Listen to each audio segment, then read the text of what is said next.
ఆ ఓర్పు పట్టడం నేర్చుకోండి తప్ప కలిపురుషుడికి ఉద్ధతికి లొంగిపోయి తప్పు పనులు చేయడం కాదు. ఓర్పు పట్టి మనిషి ధార్మికంగా ప్రవర్తించడం నేర్చుకోండని చెప్పడానికి తాను అంత ఓర్పు పట్టినటువంటి అవతారం వెంకటేశ్వర అవతారం. అందుకే అటువంటి అవతారం ఈ లోకంలో ఇంకొకటి లేదు. వెంకటేశ సమో దేవో నభూతో నభవిష్యతి. అందుకే ఆ తల్లి లక్ష్మీదేవి ఒక మాట అడిగింది. వెంకటాచల మహాత్మ్యము అని చెప్పి తరిగొండ వెంగమాంబ గారు చేశారు.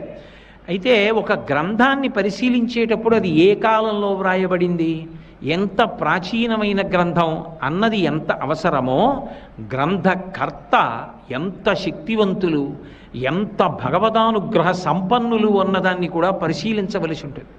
తరిగొండ వెంగమాంబ గారు అంటే సామాన్యమైన వ్యక్తి కాదు. ఆవిడ భాగవతం చదువుతుంటే తన కథ అయినా సరే